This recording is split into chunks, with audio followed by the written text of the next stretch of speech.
We filmed a live 30-minute roundtable. What's your biggest month, Xanth? 107K. That's crazy. Drew, what about you? 175. That's insane. My biggest month was 75 in April. Fuck is wrong with this camera, bro? My biggest month was 75K. Anyway, we filmed a really saucy roundtable, and hope you guys get some value out of it. What's up, YouTube? We're on another trip with some of my favorite TikTok Shop affiliates, which means we're filming another roundtable for you guys. So I'm gonna let everyone introduce themselves. If you aren't familiar, we're gonna start off on the left and go to the right. So, My name is Jack Cuppins. I'm a TikTok Shop creator, and are we just gonna flex numbers? flex the numbers, let them know. Bet. So last month I hit a 60K month, and the month before that was about $75,000. So things have been going great, and yeah, we're gonna drop some sauce for you guys. So here's what I wanna say. He is 18 years old. He just graduated high school like 2 weeks ago, and he's already put up over 6 figures in pure profit this year. Absolutely ridiculous. Killer. So make sure you listen whenever he talks. My name is Drew Espandola. I am 23 now, so I guess I'm a little bit older. My story is I graduated college with 6 figures in student loans. Because of this TikTok Shop stuff, I was able to, achieve financial freedom. I'm out here on a weekday traveling with my friends. Because of TikTok Shop, I have made somewhere around $500,000 promoting products on TikTok, which is pretty crazy. And then this right here. Xanth, I'm 21. My best month was 107K total after everything. And yeah, I'm kind of in the shadows, but that's me. Yeah, so Xanth is a little bit more quiet, but this is the introduction. So there's a lot of people that you don't even see out here, posting their numbers that are doing huge numbers. So there's a lot to learn from everyone. So we're gonna get into it. Let's see. Yeah, you have the questions pulled up or not? Yeah, we'll pull Bro them is up. lacking on his job. My bad, bro. I had one job. Okay, so let's get the first question out here from the chat. Thoughts on using VO3 for TikTok Shop? Okay. That's a good one to start That off is the with. hottest topic. So, Yeah. question number 1. What are our thoughts on using Google VO3 for TikTok Shop? Do you want to start out on this one? I can start out. Honestly, right now, just from judging off of the conversions of that big video, I think everyone saw the construction worker with the hat. It didn't convert the best, but there's proof of concept. So I think from now on, we're gonna start seeing more and more AI videos, and the more real they get, the better they become. I think it's gonna become kind of crazy because you can kind of become whoever you want to be with AI, and you have a lot of leverage with it. So the more real it gets too, it's gonna be insane. Yeah, but for now, I think you still have a big advantage just talking to the camera normally and getting that skill. So here's my opinion on Google VO3. Obviously, this is like the most viral thing going on the internet right now. Is it actually making money for TikTok Shop? At the moment, no. I don't think people are watching it in order to buy anything, but I think there's a lot of potential by utilizing it for maybe B-roll clips, like utilizing it for parts of your video, but not your entire video. Let's say you want to show some type of pain point you're talking about in your video. You could use VO3 to make a hyper-realistic image of the thing you're trying to convey in your script. So I think you can use it for things like that, but Google VO3 is probably not there yet, and it's probably a little bit expensive. I don't know if Xanth has any opinions on this. I know we're working with some other AI stuff as well, but we might have to keep that hush. We might have to keep that hush for the free videos. I don't know. Yeah, I think that the technology is just going to keep getting better and better, and there's going to be a time period where the people that really understand AI are going to capitalize on it and make a ton of money. So that's my 2 cents. When you see an inspo vid, what are you looking for? What are the hook, the format, the lighting? You can take that one if you want. So when I'm looking at inspo videos, I'm really looking for viral concepts, right? Because one thing I've learned about social media is that once something goes viral once, it can go viral again. So you don't necessarily have to be selling the same product, but you want to look at the hook, right? You can recycle the hook, or you can look at the underlying concept behind the video.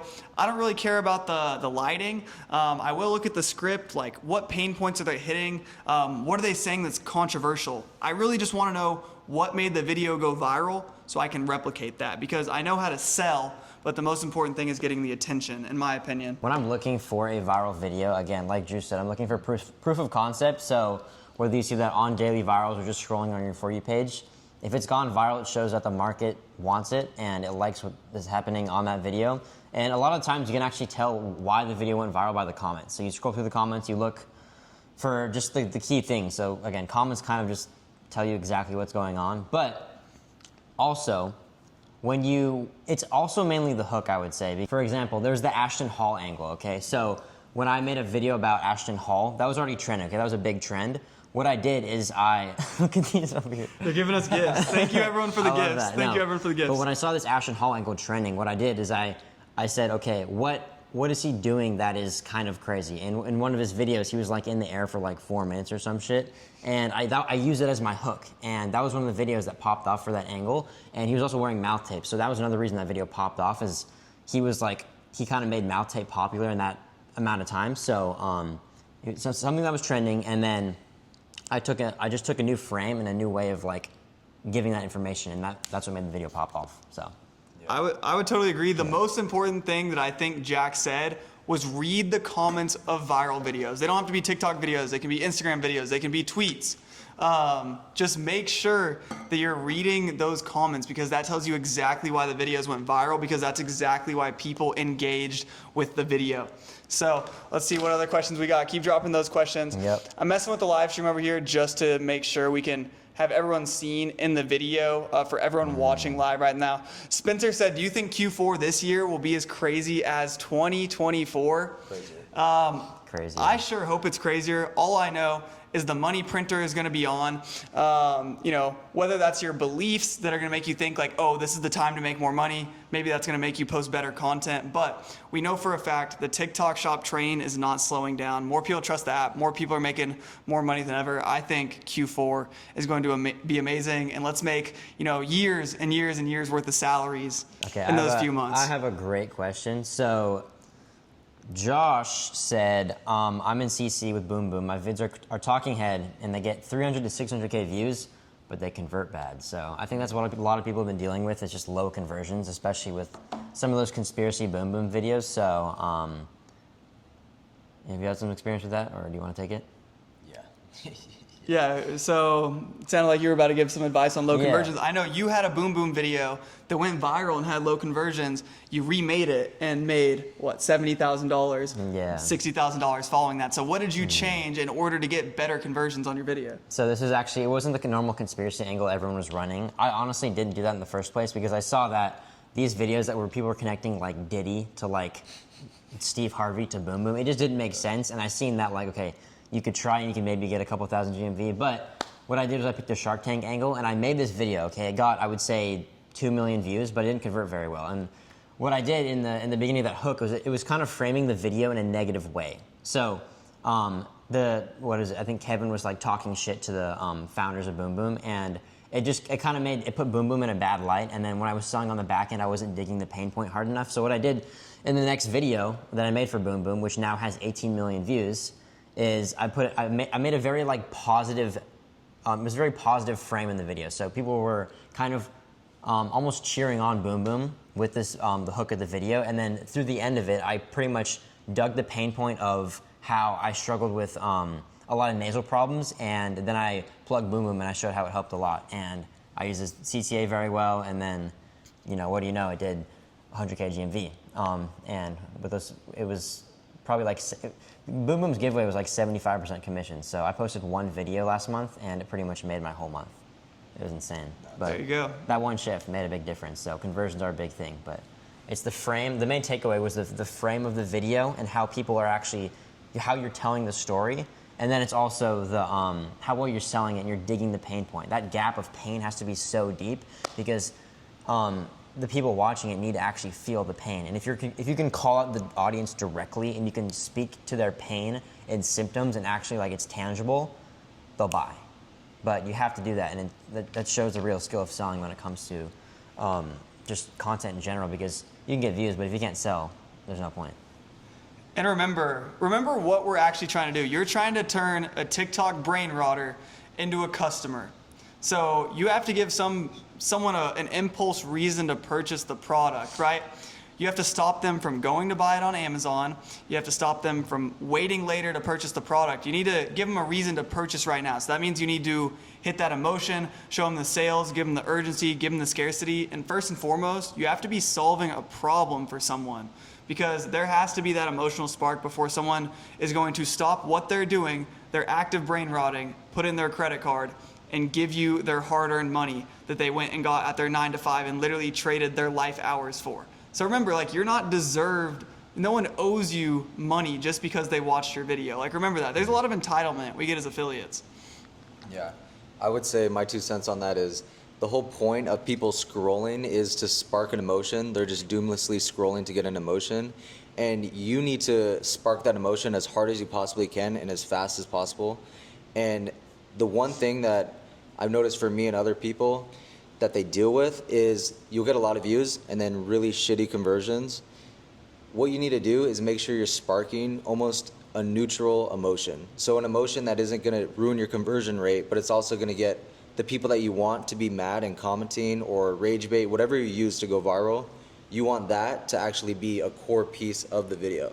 And if you can spark the right emotion, I mean, you can get people to comment, and that's how you get a viral video. So that's my 2 cents. Yeah, sorry everyone. Like I said, the main point of this live stream right here is because we're filming a YouTube video, so it's a little hard to get everyone on camera in the right angles, but please keep dropping your comments in the stream because that's what we're using for the YouTube video. So you can see all this compiled, edited in the YouTube video if you're just coming in. Someone said, who's the guy off camera? This is Xanth. He's a killer.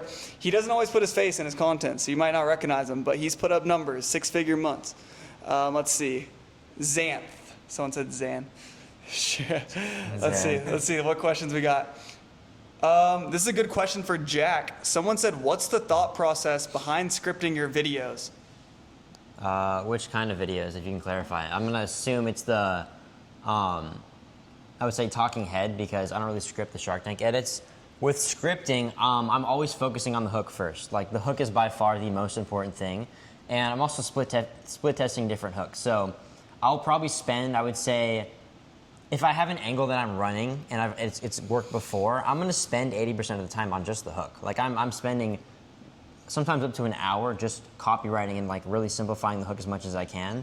And I'm gonna say it in a couple of different ways. I'm gonna use AI, so I've trained my own AI to, when I can send it a hook I've written, and when I'm putting in the AI, and it's gonna give me 10 variations of that same hook. And what that does is that then you have the judgment to pick which hook is the best, and you can use it in your videos. So I'll split test 3 different hooks, and that's how a lot of my viral videos have come from. I've just been testing a lot of different hooks a lot of different times. And then when it comes to just scripting the rest of my video, I'm just applying all the first principles and selling and sales and everything that just comes with time. But I would say focus, if your videos aren't getting views, focus on the hook as much as you can. I'm gonna be real, guys. I do not script videos at all. I never have, and I probably will not start, but I'll let Xanth answer this question if you script your videos. All right, so I currently haven't been scripting the way I want to, but I will start that. But I will say my best video that converted insanely well, went super viral, still my best video to date. I scripted, and I felt like I was writing fire when I was writing that. And that script still actually prints for that brand with other creators when it comes to the CTA and just even the body of the video. So for me, I think that, your copy, there's a lot of wasted words that we use, even in our normal conversation, that when you're making a video, people's attention span, it's so cooked.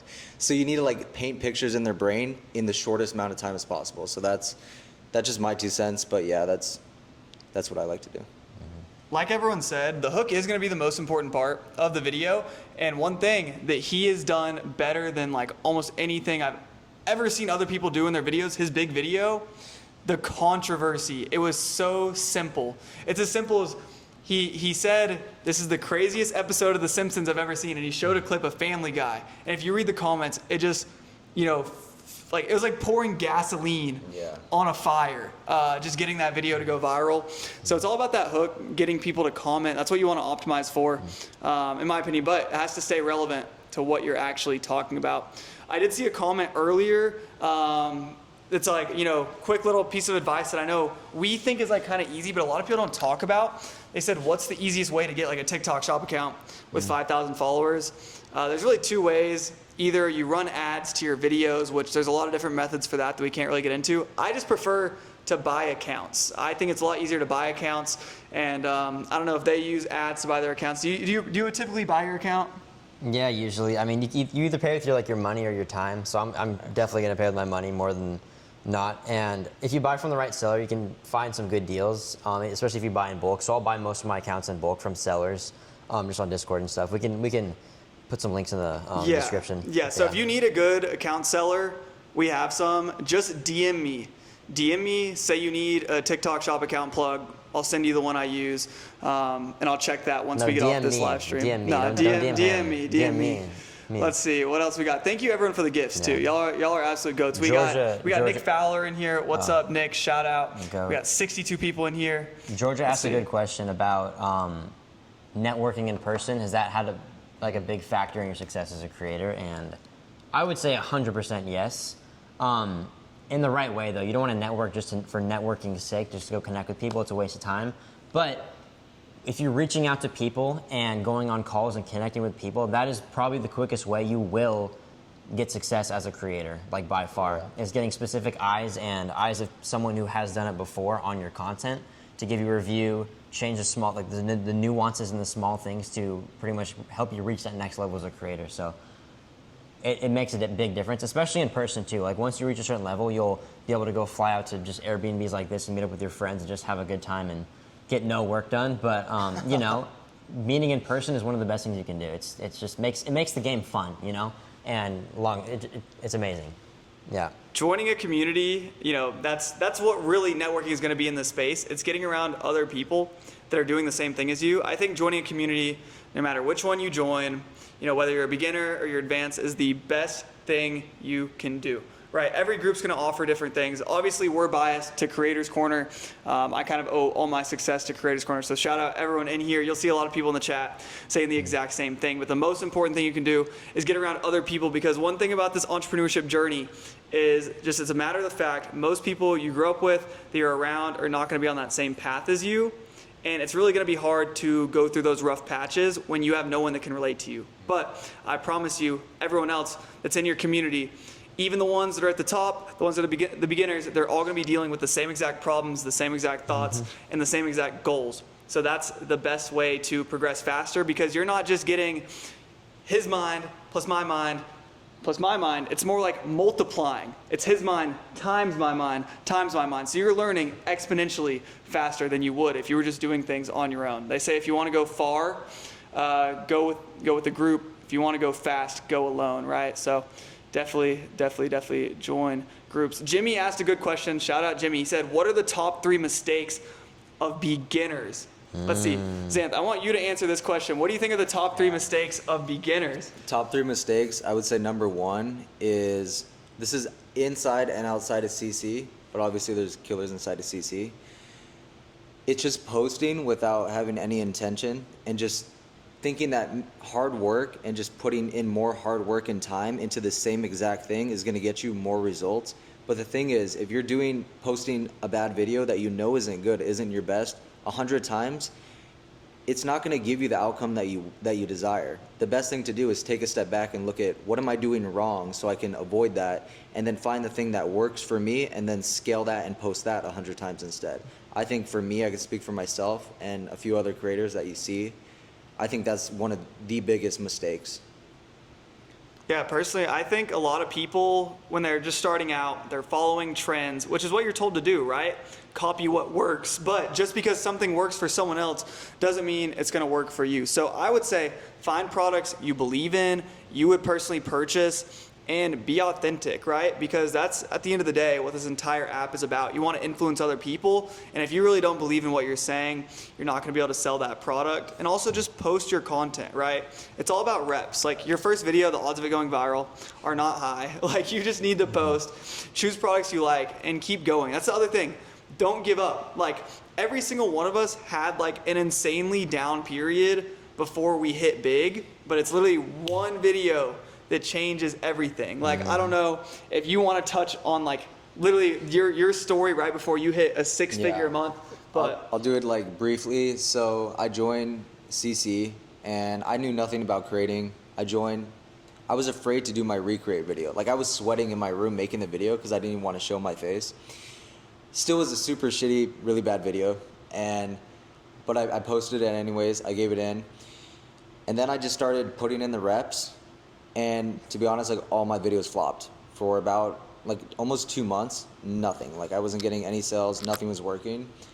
For me, I finally decided, all right, I'll show my face. And then I think my second video is now at like 7 million views. It made me like my first 30K month. And then the month after that, I only made like 1,200 from my retainer. My account, I had account issues. I didn't know what I was doing and I wasn't prepared.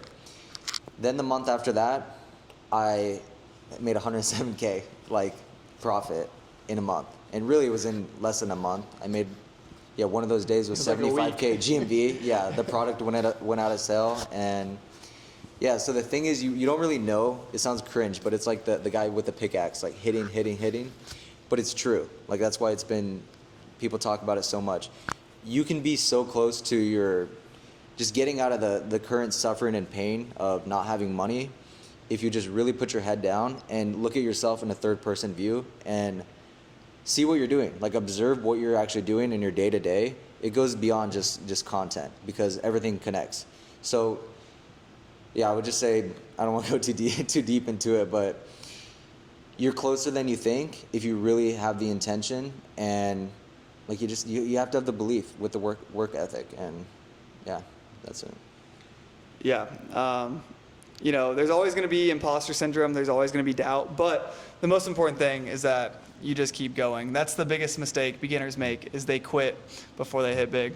I don't know if Jack wants to get on this. This is a heavy question. Honestly, a lot of creators go wrong by just not being self-aware and understanding what products they can actually pick and go viral with. So a lot of times they'll just pick the ones that they see trending the most, like whether it's like a Boom Boom, a NeuroGum, or like a random the Yerba Magic product. But a lot of times, if you don't have a specific unfair advantage of those products, you might not be as well off promoting that product. So like the reason I run NeuroGum and Boom Boom is because I don't have any necessarily unfair disadvantages running that product. If I'm running like a fucking like a cake's nipple cover, like that's not gonna work, bro, because I'm not. It wouldn't work, obviously. But a NeuroGum or like a Boom Boom, those products almost anyone can run, so you're better off running them, okay? Take a look at yourself and understand like, hey, what are you good at? What do you like doing? And then through that frame, look at the products you can pick. And I think that's a good way to do it because a lot of people just run any like random products or just products their friends are running. Pick the products you like and you're aligned with too. Don't lie about things. Like pick the products you're most aligned with because you'll make the most money with them, okay? But I saw another really good question in there, and if we're ready to move on, quality vids or bottom of funnel? I thought that was hilarious, but I think you know what we're gonna say. Obviously, quality vids. I think as a beginner, bottom of funnel is a great way just to start. It's to make money. I would say it's very similar to lives, like live streaming. There's a lot of amazing live stream creators, but if you actually want to learn real skills that exceed TikTok Shop and are going to make you a valuable creator outside of TikTok Shop and just to the market in general, you're going to want to do quality vids, okay? Because bottom of funnel, it's free. It's like that doesn't provide any value. You're not gonna learning how to go viral on these platforms. But again, if you're just starting, I know how it is, bro. Hustle, make your bag, and then over time, you'll realize that making quality vids is almost a lot better because it's more leverage. You don't have to post 300 videos a day. You can post, like me, I posted one banger Boom Boom video last month, 50 or 60K a month. And it's like, it was one video. So you can see kind of with this content shit, you have the most insane leverage. So you're almost at a disadvantage just posting a bunch of bottom of funnel videos when in reality, you focus on making one quality video or maybe just less videos that are more quality, you'll print way more. And that's how you see these people hitting 100K plus months consistently. And I know it's a bit ironic to say because TikTok Shop really is like the gold rush of our generation, but it is a bit of short-term thinking to do some of these certain content styles, whether that's bottom of funnel or just, you know, optimizing to try to get picked up by GMV ads. Because the fact of the matter is, if TikTok did disappear, which God forbid that happens, none of us want that to happen, but it almost did happen in January this year, you haven't actually developed the skills of going viral, which is what this entire space is built on, right? And it's gonna take you much farther than just TikTok Shop if you learn how to have good hooks, how to build controversy, how to actually spark emotion, and you're not just being carried by, you know, a massive brand pushing ad spend, right? Like what if you wanna launch your own company one day? Because I know a lot of us actually have this dream of being entrepreneurs and not being TikTok Shop affiliates for the rest of our life. So think about what skills you're actually building. Yes, you're making money now, but you might be, selling yourself short by making certain styles of content. Do you have anything to say on that, Xanth? Yeah, same thing. It's like if you want to go start a company, whatever it is, bottom of funnel speaks for itself. Like try to grow a company with just bottom of funnel content. Good luck. I think it's self-explanatory. Like, Yeah. You want to learn the top of funnel skills. So yeah, that's. So guys, we are going to be wrapping up the stream here in a second. Just because we have dinner plans, we are networking. Like we said, it is important to network, meet up with people, connect. Like Mr. Belmar himself said, I'll just rapid fire some questions. Josh said, have you had videos that weren't converting and eventually started to convert over time? Yes, my biggest video ever was actually like this. First 500,000 views, it barely made any sales, like literally less than $500 in sales. That video, 3 weeks later, got picked up by the algorithm, and 29 million views later, that video did almost like 500,000 in sales. So sometimes you just gotta post the content, let TikTok do the rest. I saw another person that said, do you prefer to batch film content or just post them as you go? Personally, I think it depends on the style of content you're doing. Sometimes it makes more sense to batch film if you're maybe posting for the same product. These guys, I know Jack, his styles, they're very like one-off. Like he very much focuses on quality, whereas you might be like a mix in between. Yeah, I'll be honest. I'm envious of Jack's system. That kid's dialed. So yeah, I'm not the guy to talk to. I need to get better at that. Jack has his systems down, and it's just the time efficiency helps you to be more creative too. So yeah, I feel like a hypocrite if I start going into like my system or anything. But I could talk for absolutely hours about systems and stuff because it's something that I just think is really important as a creator because you have so much leverage as a creator in general. So ways you can, refilm. Like I see a lot of, for an example, I see a lot of creators refilming the same green screen clip, like with their phone, or they use the same clip. They just refilm it in every single video. With my systems, I film it once and I use it in every single video. So I'm saving myself hours at a time. I probably save myself a year of my life doing that. I'm just kidding. But finding ways to systematize scripting, systematize like your ideas, how you're getting actual like ideas for content. There's so many different ways that you can just think about applying leverage and thinking more like an entrepreneur when it comes to this content stuff because I think that's how the best creators really win is they understand what parts they can outsource and parts that are most valuable to them and the stuff they're good at. So they outsource things they're not good at, they don't like, and they create for content styles that they do like and they're really good at. And they find their own unfair advantage in their own type of content they make. So I like to think about it, it's like every creator is almost like an instrument, and it's like if I'm a drum and Drew's a trumpet, like he can't play the drums very well because he's a fucking trumpet, but I can play the drums as best as I can, but I can't be a trumpet. So it's like every person has their own unfair advantages, and how you win is you're going to pretty much be the best at what you can be, and pretty much print in your own way. And usually people who print the most know how to play their instrument the best and pretty much exceed and kind of almost have a moat around themselves. Like with my Shark Tank videos, no one else was doing that. I saw kind of a gap in the market, and I noticed that I had an unfair advantage kind of in editing and the way I'm piecing together these storylines with the Shark Tank edits, and no one else was doing it. And when I was starting to do it, people were literally downloading my videos with Snaptic and reposting it. Don't do that, but you can if you want, make a bag. But I might do that. You might do that, but like that's that. the thing. It's like I would spend hours on these edits, but no one else was going to do it. So I pretty much found my own moat, something that I was good at, and bam, what do you know? I made a bunch of money before I graduated high school, and that's the way to do it. So hell yeah, systems are everything, bro. That is where we're going to end this. I just want to say thank you. We have 67 people in here. That's the most people I've ever had in a live stream. So I want to say thank you for anyone that came through, whether you're in CC, whether you're a supporter like Alex, and the people that I always see commenting on my videos. Thank you so much. Of course, all of us are in Creators Corner. If you want to join Creators Corner, I have the link in my bio on my TikTok page if you want to learn more about it. If you're watching on YouTube, the link will be in the description. Any questions, DM me. If you need the account supplier, DM me. I appreciate everyone. We are going to be heading out now. We got our dinner. And for everyone that's joining, check out our little Airbnb if you want to see it. We'll flex on everyone a little bit. This is why you got to travel, make money with your friends, check it out. So I want to make sure we get some of this in the content too for the tax write-offs, because if I don't show this, the IRS might put me in jail. So There we go, everyone. Hell yeah. I appreciate it. Peace out. Have a blessed night. I hope everyone continues to print money. And I'm holding 2 cameras at once right now, so I don't even know what I'm doing anymore. Peace out, everyone.